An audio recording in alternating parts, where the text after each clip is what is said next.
जय श्री राधे, जय श्री कृष्णा, जय श्री राम। मैं नैमा यादव, ज़िला एटा, कुंजलपुर से जलेसर के पास से बिलोंग करती हूँ। और एटा ज़िला जलेसर, और जलेसर के पास है एक गांव जमो। जमो जलेसर के नज़दीक है थोड़ा, और कुंजलपुर थोड़े आगे है। तो बताया गया है कि कल 20 तारीख को एक हिंदू की लड़की थी और 20 तारीख को अपने घेर पर बकरी को लेने गई थी। तो शाम के टाइम पे अब बताओ, लड़कियां तो भाई जाती हैं, काम भी करती हैं, तो वो गई अपनी बकरी को लेने। तो ठाकुरों के लड़कों ने उसका अपहरण कर लिया और पूरी रात अपने पास रखा। और जब लड़की सुबह होते ही, एक नहीं कई लड़के थे, और जब लड़की ने आके सुबह बताया तो उसके पिता को धमकी देने लगे और कहने लगे कि अगर तू राजीनामा नहीं करेगा तो हम तुझको भी मार देंगे। लड़की के पिता ने कहा चाहे कुछ भी हो जाए हम राजीनामा नहीं करेंगे, क्योंकि हमारी भी इज्जत है और हमारा भी इज्जत का सवाल है, हम ऐसा नहीं करेंगे। तो ठाकुर लोग हैं, बताते हैं कि वो धमकी दे रहे हैं। बताइए, लड़कों को घर वाले खुद ही बढ़ा रहे हैं। अब लड़के को घर वाले बढ़ा रहे हैं तो कोई बात वजह बने तो कहते मेरे लड़के को मार दिया। आखिर आखिर हमारे इस देश में क्या हो रहा है? बहुत गलत हो रहा है।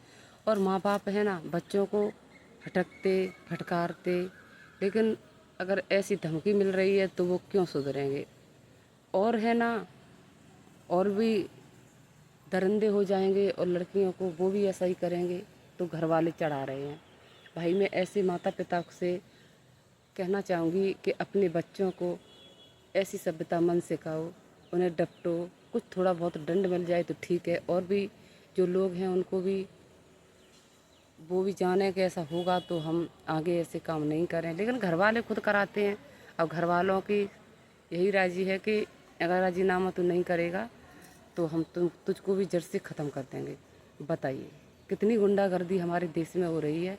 और भाई कहने के लिए तो चाहे कोई भी कह दे कि बेटी बचाओ बेटी पढ़ाओ, लेकिन बेटी सुरक्षित नहीं हो पा रही। कहने में और करने में बहुत कुछ है, लेकिन जो ये दरिंदे हैं ना, तो हथियार उठाने के लिए मजबूर करते हैं लड़कियों को, औरतों को।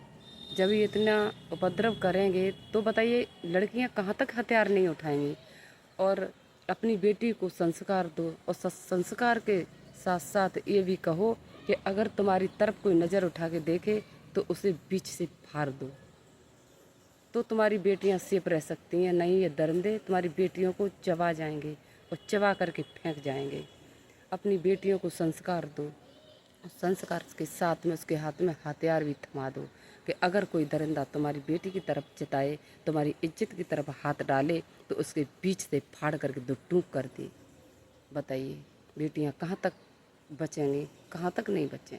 आखिर बेटियां हैं भाई, ये नहीं देख रहे? एक वीडियो देखी है मैंने, उस वीडियो में 30 लड़कों ने एक बेटी के साथ में रेप किया। बताइए कहाँ एक बेटी? बताइए कितना, आखिर ऐसे हैवान आ कहाँ से रहे हैं भाई, जो उन्हें इतना बदनामी का डर नहीं है कि हमारी बेटियां सुनेंगी, हमारी बहनें सुनेंगी कि इसने, हमारे भाई ने ऐसा काम किया है। बताइए कैसे सर उठा के जी लेंगे वो? कितने दरिंदा हैं उन्हें। अगर वो ऐसा काम करते हैं तो अपनी बहन बेटियों की भी रक्षा वो नहीं कर सकते। इसलिए मेरा सिर्फ यही कहना है कि अपनी बेटियों को हथियार भी थमा दो, और पुलिस प्रशासन के पास मत जाइए, खुद ही कर लो उसका इंतज़ाम। उसके बाद में वो देख लेगा तो तुम भी देख लेना। अपनी इज्जत पर हाथ मत डालने दो इस दरिंदों को। जय श्री राधे, जय श्री कृष्णा, जय हिंद, जय भारत।